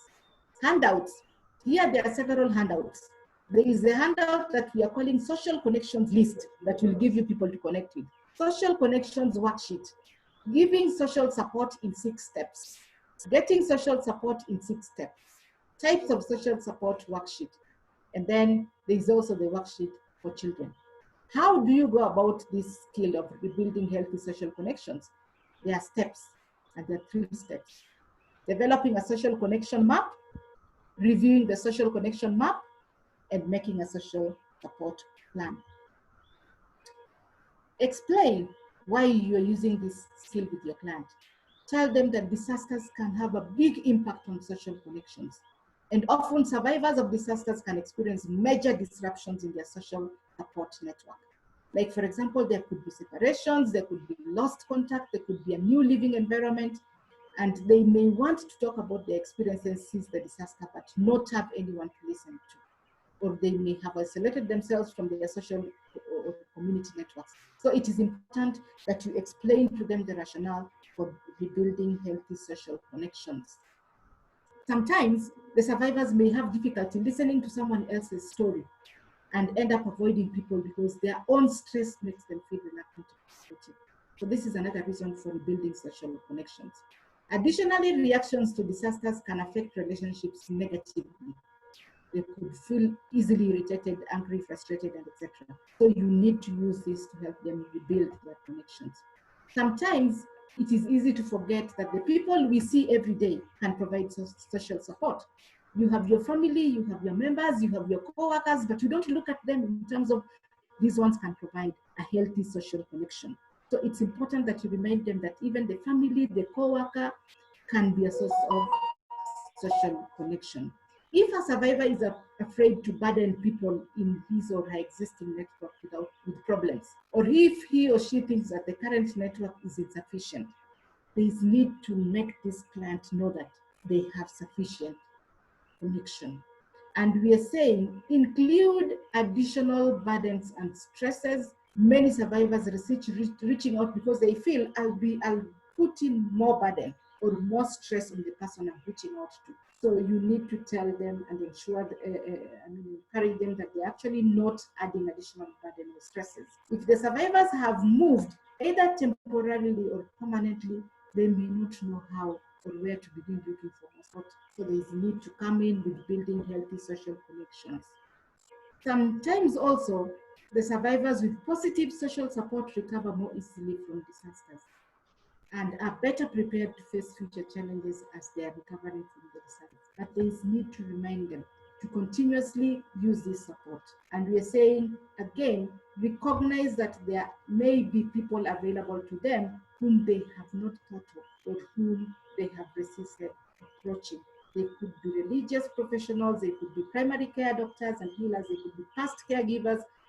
Encourage them to join these groups as they rebuild healthy social connections. When you're using this skill, we are saying there are 3 beneficial ways in which this skill can be able to help survivors. 1, make them to feel understood and cared for. Feel as if they fit in and belong, and feel needed and wanted. So those are some of the things you need to tell them. The rationale for social support, we are saying, it helps them feel as if you're not alone or isolated from the people you need or who need you. It will build your confidence, tell them that.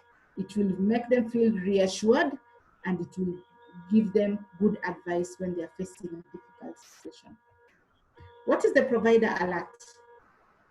So we are saying, as a provider, when you are providing this skill, take note that survivors may have had a time rebuilding their social support under certain conditions. What are the conditions? We are saying if the survivors have a pre-event social network that they have spent years and a great amount of energy building, honor the time and energy they have put in already. Support their decision as to how and when to pursue new relationships or find ways to reconnect. So in short, we are saying if a survivor already had a pre-event social network, they sometimes find it difficult to establish a new social connection. So you come in to support what they already have and help them pursue new relationships. If a survivor have had a loved one die in the disaster, grief may play a role in their recovery and interfering with social support.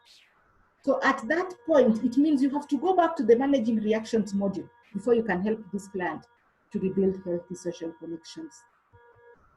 You might also begin with the managing reactions module, which I already have said, to address grief feelings. Do not push the survivors to engage in social connections before they feel ready to do so. If the survivors have a history of making poor choices in their relationships, connecting to people who are unexploitive and physically abusive, they may continue this pattern in the new relationship. So those are some of the things we need to look at. Hello, members.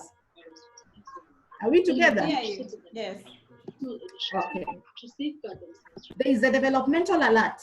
When you're dealing with children, remember that children maintain social connections and deal with intense physiological and emotional reactions through their play. After disaster, however, children may disengage from play and mimic the energy and posture of their caregivers, who may appear slowed down, slumped, or depressed. These reactions are common after an overwhelming event, so help adults understand that playing with others is important for the recovery of their children. parents and caregivers should find opportunities for and encourage their children to play in small groups. Caregivers can help guide children's play to be constructive and not focused on replaying the disaster. So that is the developmental alert that you need to know. Children will mimic you. They like playing, but in the event of disasters, they will mimic what you're doing. And in the event that they play, watch out that they are not playing COVID-19. They are not wearing masks and playing an ambulance coming and a patient being picked and put in a car. That is what you need to watch, so that the children play should be constructive and not focused on replaying the disaster. So how do you do this skill?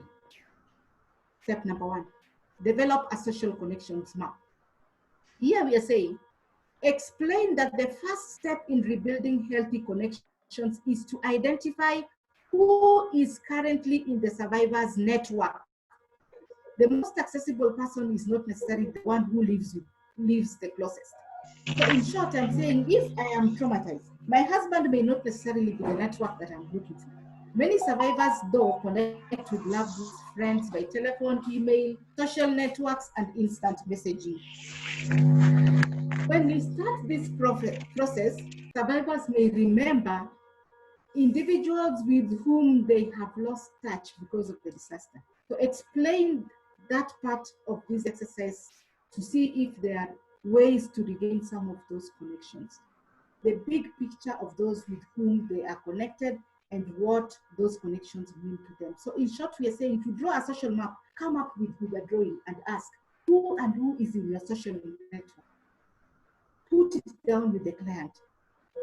My husband, my children, my neighbor, my colleague in the office, my friend who is in Kisumu, my other friend who is in Nairobi, my grandmother, so that they put all these social connections together. That is what we are calling a social connections map. Once they do that, we are saying there's no right way or wrong way of making this map. The client can do it the way they want. The idea is to make them come up with as many social connections networks as possible. And then once they have done that, you can use the social connections worksheet to create a plan to identify who is currently in your network, whom you want to seek out, whom you want to temporarily spend less time with, how to improve your existing relationships. You're saying in the event that they are not able to come up with this map, then you can use the social connections worksheet to help them check and see in the list that you have, who is in that list that they would also want to have in their connection. Who do they want to seek out? Who do they want to leave out? Who do they want to temporarily spend less time with? And so on and so forth. You're creating or developing a social connections map. So once you develop that social connections map, we are saying you need to, I want to skip all that. You need to review the social connections map. You have formed that social connection map. The client has come up with as several names as possible. Your next step is to help this client review that social connections map. Once the map is complete, use it to help the survivor assess what support is currently available and what support he or she has to seek out. The client knows what they want. If I get my husband, for instance, as my support, what do I want from my husband? If I bring my friend, Catherine from Nairobi University, what do I want from Catherine? If I bring my supervisor, what do I want from my supervisor? I'm just giving an example of myself. We want to review this social connection map vis-a-vis what each of those support that has been listed is going to help you with. That is what you need to guide your client in deciding. That, in short, that is what we are saying. Use the worksheet to identify the following. There's a worksheet for reviewing the social connections. Who are your most important connections right now? Is it all these 20 people that you have listed? Who are your most important connections? With whom can you share your experience of feelings? Who can make you feel more like you fit in and belong? Whom can you get advice from to help you with your recovery? Whom do you want to spend time with socially in the next couple of weeks? Who might need your help or support right now? Who can help build your confidence that you can handle problems? Who can provide you with practical help? So this will guide the client to review their social map so that they're able to know who needs to be in their social map. With the help of the worksheet, they can be able to review this. Then identify what is missing on the social connections map. As you review, they may have reviewed, but according to you, there's something that is missing. What is this that is missing that this client also needs that is not in the map? Help the client identify that which is missing on the social connections map and bring in that on board.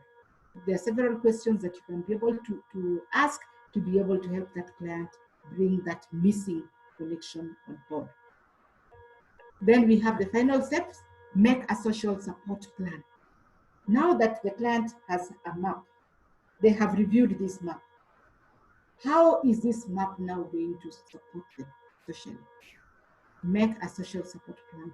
So here we are saying, now identify one area the survivor needs to change to improve his or her social connections and form a plan to make the needed changes in the next couple of days or weeks. Here is some guidance on how to develop the plan based on what the survivor identified as needing to change. For survivors needing additional supports, different types of support, or wanting to increase their connectedness to the community, including helping children entering a new school, use their problem-solving skill. For survivors who need to change existing relationships that are harmful to their recovery, use problem-solving skill or managing reaction skills. For survivors who have trouble identifying people in their network, use the types of social support worksheet in Appendix F, which we will share. For survivors with a limited network who do not know how to get support, review the Getting Social Support in 6 Steps handout. For survivors who want to support others but don't know how, review the Giving Social Support in 6 Steps handout. For survivors wanting to increase social activities, consider using both problem solving and scheduling positive activities. So it is as simple as that. Help your client make a social support plan by looking at what they need and helping them based on the previous skills that you have learned so that they get that particular skill that they're looking out for. Now, you have taught this skill. How do you make follow-up and review assignments? We are saying to determine whether the survivor tried to activate his or her social connections plan. If so, what happened and what were the effects?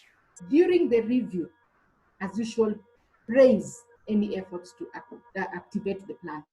The discussion should be threefold.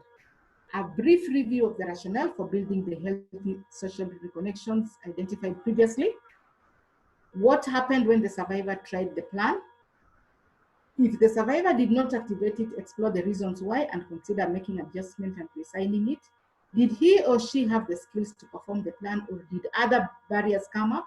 Address these issues accordingly and modify the plan. If the social connection plan is working for the survivor, consider taking on another change that is needed in his or her social connections and ask the survivor to make another plan and activate it before your next meeting. And with that, I want to end my presentation on skills for psychological recovery by saying, I hope we are now better prepared in using skills for psychological recovery. We have looked at 6 skills. Remember, gather information, prioritizing assistance, to enable you know the skill that you need to teach your client. Use the handouts and use the worksheets. And allow me now to say thank you and shalom. Thank you very much, our chair. We really appreciate your presentation. And I'm just wondering if I'm feeling this tired. How are you feeling? Tired. I know it takes a lot of energy to do that. We really appreciate all the effort you're putting. And we've been here for the last 1 hour, 45 minutes. So I like to open this to the members to give in their input, maybe in the next 10 minutes, so that we get our way forward. Members, just unmute yourself and feel free to contribute to the discussion. You can ask questions, you can react, you can enrich the discussion. You're welcome. It's Dr. Becky. Yes, and very welcome. Nice to see you, Dr. Becky. I have enjoyed the presentation, though I've come in as she was finishing the training, but I have learned a lot. I appreciate you, Dr. Lillian. Thank you for the invite. I appreciate it. Thank you very much. Thank you. Any other input is most welcome.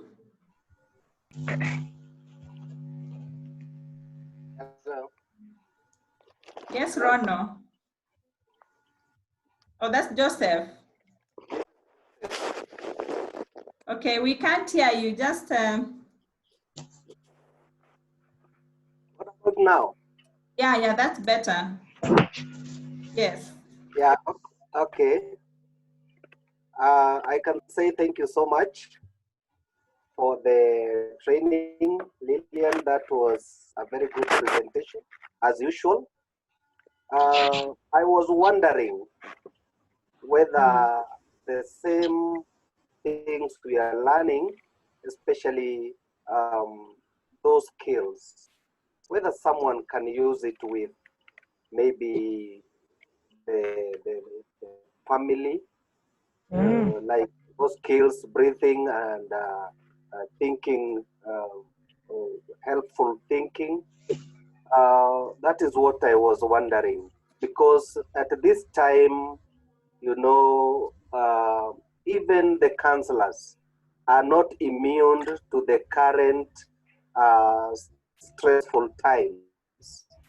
We are all in it. Though we are supposed to help, we are learning, yes, but can this be used by someone? Because when we did the breathing, it was evident that one could feel it.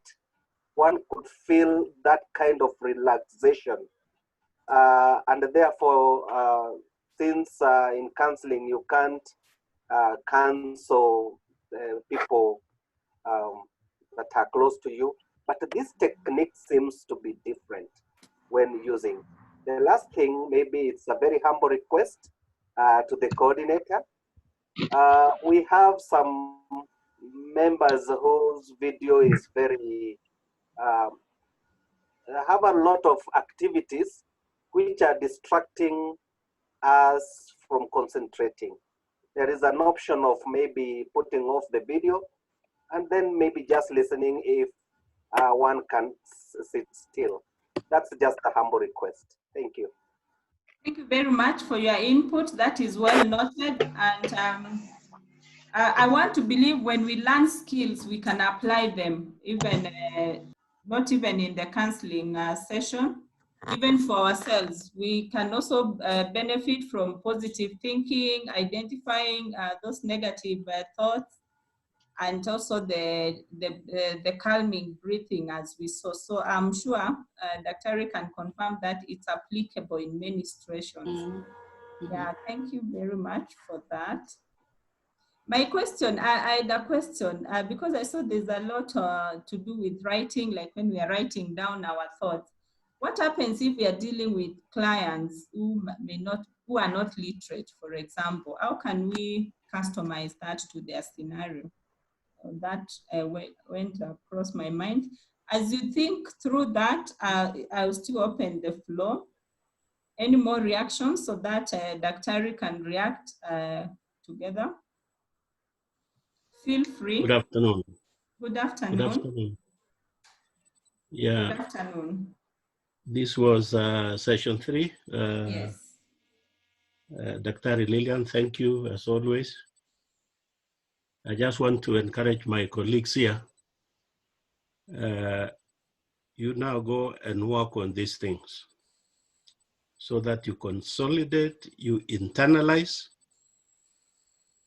don't rush to use it until you have really understood.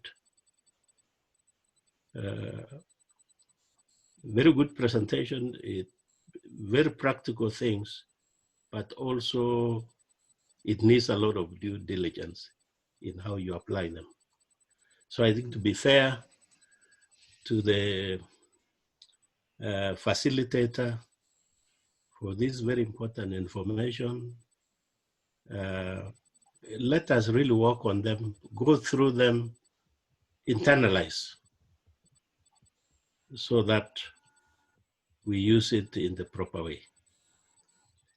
Number two, I think the breathing, we are not very, I think us as Africans, we have been influenced more by the Westerners. The breathing, the relaxation is more common with the Easterners. I'm talking about the Japanese, the Chinese, the Indians, the Koreans, and all that. And they get into this thing, meditation, relaxation, even yoga. And at the moment, most members of the corporate organization, the CEOs, when they go out for retreats, they go through those kind of exercises, which include breathing. And by the way, if you realize, as you exhale, it was very relaxing because the oxygen has also gone into the brain. Why people collapse? Because of stress, because they deny themselves a lot of breathing and oxygen. So as you inhale, and the payout is actually in the exhalation.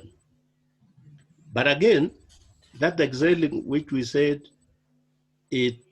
that is where the real benefit is actually determined again by how much you took in a very consistent manner. So I think as Africans, we have been influenced by the Europeans, so that when you hear about breathing, we hear about yoga, we hear about meditations, it is like some sectarian religion out there. But these are some very, if you look at mindfulness, you look at meditation and all this, it has very deep spirituality. And also it has actually biological benefits. One other thing, I think the journaling, or you may not call it journaling, but writing down those ideas, the emotions, the thinking and all that, I think it's also very, very powerful. I think I'll leave it at that so that other members can also get time to contribute. I think I might only mention that working with children, the projective tests are very important. So I think we can also use a lot of project where they make drawings and then they interpret. We give them some drawing and they are able to project their feelings and what is actually bothering them can come out. Because I'm not sure, I might come back again. Dr. Lillian, thank you so much. Some of us inside here may not know. We attend some of the webinars, now with the stay home thing, we attend a lot of them. Mm-hmm. And some of them are not, I don't know, I don't want to say. They are not academically and professionally to the level that Lillian has prepared. I think, Lillian, you have spent a lot of time, maybe a lot of nights, denying your family their time, because I think you care for these counselors. Let me ask you to go and prepare another topic. So I was saying, in fact, we are paying some of those webinars, by the way. But at the end of the day, you are wondering, what is this I was paying for? But Lillian, thank you. Barikiwe sana. Because I think these colleagues on the platform here, if they go and work on this, really go through them and internalize and apply them. I think they will help many people. Thank you, Catherine. Thank you. Thank you very much. We really appreciate your input all the time, Cheriot. I saw Mary, your hand was up. You'd like to say something? Mary Kamina? Yes. Thank you very much, Dr. Lillian, for the participants that have enriched with the questions and answers. However, I wanted just to give my small input about being sure when one is practicing, because we can just go into it and then yet we have no opportunities to come back for supervision. And then when you are giving in, you are out to other say like clients, and you are not sure of some area you might be stuck. So it is good to internalize, just like our professor they have said, so that at least we are very sure and we engage in a constructive way, that the clients will not become worse than the time they reached us. And yet again, I want to give my input for the one who asked about our family members and our relatives. We are so trained, and we are aware that we don't go into our families and tell them, now this is a setting for counseling, and we start counseling them. But in this time when they need help, we are not going to deny them, but the setting should be a little different, that you are not preparing them like I am now officially carrying out something. It should be in a language that is so twisted to suit the situation or the circumstance of the trauma, so that the trauma does not appear that people are so sick in my family and I'm the doctor. I'm coming here now to put everything right. So my input was, it's good to manipulate the information and make it suitable for the different occasions and settings. And I have much more, but for now, anyway, it was my first time to come into this. I have also had Prof saying about the many Zooms and webinars that are coming. It's very nice that I attended one that is of so much value this afternoon, and I'm grateful my time is well spent this afternoon. Though I've been a bit unwell, but I really sat up to listen to the whole thing. Thank you so much, Lillian and the team. Thank you very much, and we wish you well. May you get better soon.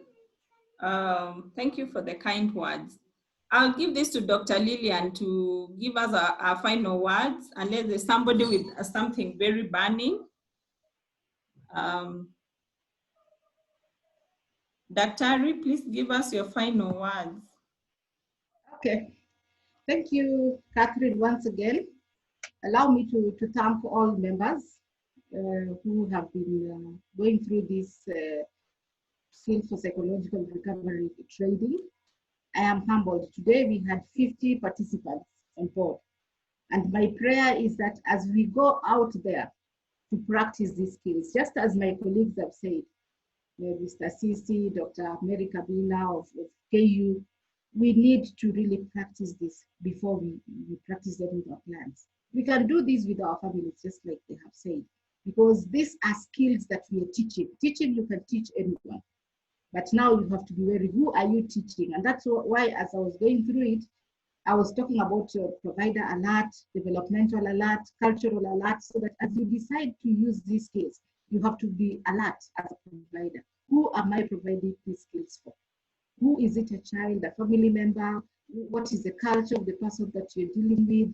These are things that you must consider as you utilize these skills. And by the way, we can start using them as soon as now. He said these are skills that we use after psychological first aid, meaning even 1 week after psychological first aid, we can be able to use these skills. We said there are skills that we can utilize when clients need more intensified interaction after PFA. So we can begin using them as soon as today if we are now ready to use them. I want to thank all of you. I am seeing quite a number of people. I'm seeing Dr. Cyprian Okumu from KU also, and Dr. Kamina from KU. I'm seeing quite a number of people that I did not expect to be in this session, and I want to just thank you and urge us that this is the opportunity that we have to have some personal development. It may not be me next time, but it can be you. So we have just completed SPR. We already completed PFA. So we now want to embark on something else. It is us now to decide what else do we want to discuss in our next meeting. So members can suggest now what they would want us to discuss in the next meeting. The person teaching may not be me, it may be somebody else, but it's an opportunity for all of us to come in and help and assist.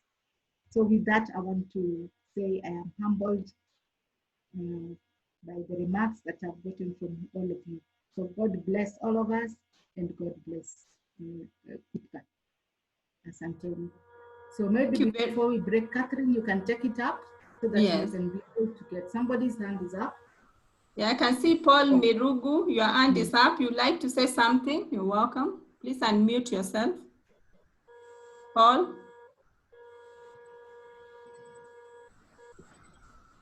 Please unmute yourself. You are muted.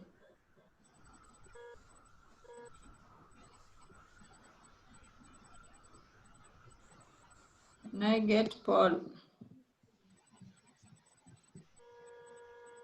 Paul, we are not hearing. Okay, I've unmuted you. Now you can talk. Okay. Oh, okay. My name is Father Paul, and I'm happy also to be in this very insightful meeting. And maybe the part that I wanted, maybe if we could get a concern about, is what you mentioned, something about coping spiritually. And I found it very pertinent at the moment, that most people are actually thinking that even the whole issue of the pandemic is a kind of punishment from God. And we know to approach it is very difficult because we have people of all affiliations of faith. Some are fanatical in a way. So I don't know whether we could have a topic towards that, such that we can be able to see how to handle maybe the people that may have issues and may come to us for counseling. And yet there is that whole issue of believing that whatever they are going through is a curse or maybe is a punishment from God. However we frame it, I think it will be very helpful. Thank you very much. Thank you for your presentation. I'm also very happy to have met all the participants. Thank you. Thank you very much. You said that is Father Paul. Sure. We are happy to have you with us. And you look very patriotic. I can see the Kenyan flag somewhere behind you. Oh, thank you. Yeah, I am. Yeah, thank you for tuning in and for that insight. I would like to say that we've covered the two sessions we had, psychological first aid and skills for psychological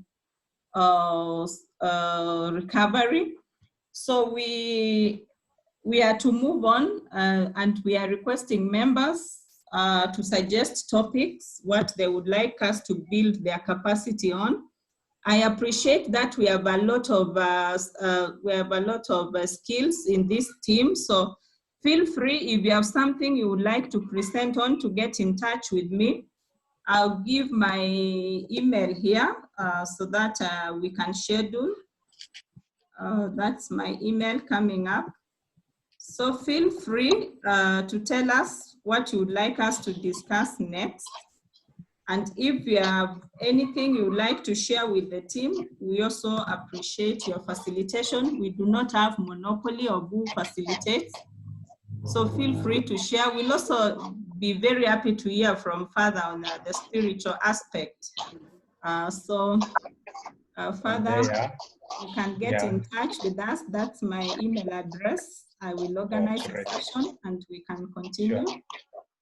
Cheruiyot would like to hear from you at some point. So if there's an area of expertise you'd like to share with the team, feel welcome to offer your expertise with us. We are just building each other's skills because we deal with especially we deal with students and the larger community. So we want, as we go out there, that we are sharpened and we are doing more good, and that we are not doing any harm to the clients or to the people who come under our care. We're also taking care of our families, as you can see. So we really want our skills to be top notch. That's why we are building each other up, and we like to use the resources we have within us. So most welcome. I will be taking suggestions. Those of us who are in the WhatsApp group, also give your suggestions there, and we'll prepare a session. We'll meet again next week, Thursday, 3:30. I'll share the link. Otherwise, if we don't have anything burning now, I would like to say this meeting is over. Catherine, yes. Just before you go. Yes. Let me say this, for those of us who want the slides, get in touch with Jane on telephone number 0722 0722 55 91 35. There it is. 0722 55 91 35. I put that on the chat so you can see that. That's my email address, and that's Jen's telephone number. Get in touch, you'll get the slides. So I would like to say, Chair, anything more before we say, we call it an evening? Nothing more. Okay, thank you members for your time, and we meet next week, God willing. Be blessed and keep safe. Thank you, thank you. Okay, bye-bye. Bye now.